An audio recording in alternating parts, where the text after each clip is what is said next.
दोस्तों जैसे कि रिसेंट सीबीआई की तरफ से जो अपडेट आप लोगों को मिला है कि सीबीआई पूरी एक्टिवली काम कर रहा है और बहुत जल्द सीबीआई अपनी रिपोर्ट यानी फाइनल रिपोर्ट को पेश भी करने वाला है। पर इस जगह पे बहुत सारे लोगों का पूछना यही है कि अल्टीमेटली क्या सुशांत सिंह राजपूत के केस में आदित्य ठाकरे को अरेस्ट करना संभव है या फिर नहीं, क्योंकि ज्यादातर सुशांत सिंह राजपूत की फैंस का ये मानना है कि आदित्य ठाकरे यानी उद्धव ठाकरे की बेटे का हाथ सुशांत सिंह राजपूत की केस के साथ जुड़ा हुआ है ही। और अगर सीबीआई सही से छानबीन करे और आदित्य ठाकरे को दोषी पाए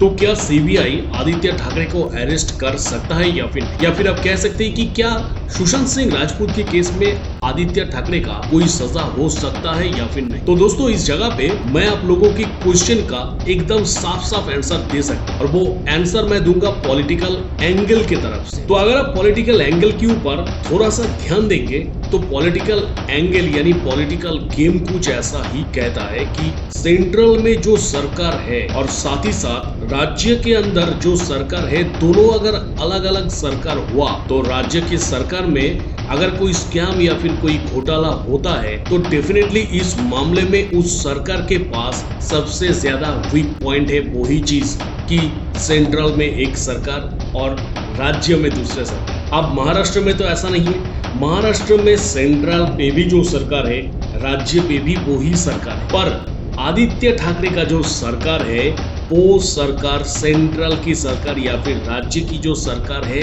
उस सरकार को सपोर्ट नहीं करते हैं। इसके मतलब आदित्य ठाकरे और उनकी फादर का जो पार्टी है वो एक विरोधी पार्टी के हिसाब से गिना जाता है। और ये तो साफ साफ बात है दोस्तों कि जो विरोधी पार्टी होगा यानी जो ऑपोजिशन होगा, डेफिनेटली उनको ध्यान में रखना होगा कि हम पास्ट में क्या क्या गलत काम करके आए हैं, क्योंकि फ्यूचर में अगर हम लोग ऑपोजिशन हो जाते हैं तो इसका हिसाब देना होगा बराबर से। तो मुझे लगता है कि अब आप लोगों को आपकी आंसर मिल गया है कि जो लोग मुझे पूछते हैं कि सुशांत सिंह राजपूत के केस में अगर सीबीआई की निष्पक्ष जांच हो तो क्या आदित्य ठाकरे जेल के अंदर जा सकता है यानी उनकी सजा हो सकते हैं। जी हाँ, बिल्कुल हो सकता है, क्योंकि आदित्य ठाकरे आज के दिन में ऑपोजिशन पार्टी है और डेफिनेटली जो सरकार में है उनके हाथ में ऑल टोटल पावर रहता है और वो अपनी पावर को पूरी तरह से इस्तेमाल भी कर सकते हैं। जो कि इसका अगर कोई एग्जाम्पल आप देखना चाहते हैं तो आप वेस्ट बंगाल की तरफ ही देख सकते हैं। वेस्ट बंगाल का जो नजरिया है पॉलिटिकल एंगल का, वो अगर आप थोड़ा बहुत अच्छी तरीके से देखेंगे तो आदित्य ठाकरे का जो फ्यूचर है वो आपको साफ साफ देखने के लिए मिलेगा। और साथ ही साथ हम हमेशा आदित्य ठाकरे के केस पे यदि लगा देते हैं कि यदि आदित्य ठाकरे इस केस के साथ जुड़ा हुआ है तो।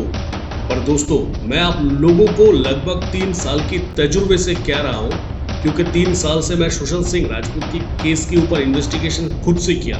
तो उस हिसाब से मुझे यही लगता है कि आदित्य ठाकरे का नाम भी शामिल होगा इस केस के साथ और वो भी लीड रोल में। तो जिसके कारण सब कुछ डिपेंड कर रहा है सीबीआई के ऊपर कि सीबीआई अगर सही से जांच करे और करना भी चाहिए, क्योंकि सीबीआई आज के दिन में आदित्य ठाकरे और उनके पिता उद्धव ठाकरे की पॉलिटिकल पार्टी की बात तो सुनने वाला है नहीं। तो जिसके कारण हम एक उम्मीद रख ही सकते हैं कि सीबीआई की रिपोर्ट जैसे ही सबमिट होगा उस रिपोर्ट में आदित्य ठाकरे का नाम रहेगा ही रहेगा। आप मिला लीजिएगा दोस्तों। तो बस दोस्तों इसके रिगार्डिंग आप लोगों का क्या कहना है आप लोग आराम से कमेंट सेक्शन पर कमेंट कर सकते हैं। तो बस दोस्तों मिलेंगे मेरा नेक्स्ट किसी वीडियो पे। टिल देन सब कोई खुश रहिएगा, बढ़िया रहिएगा।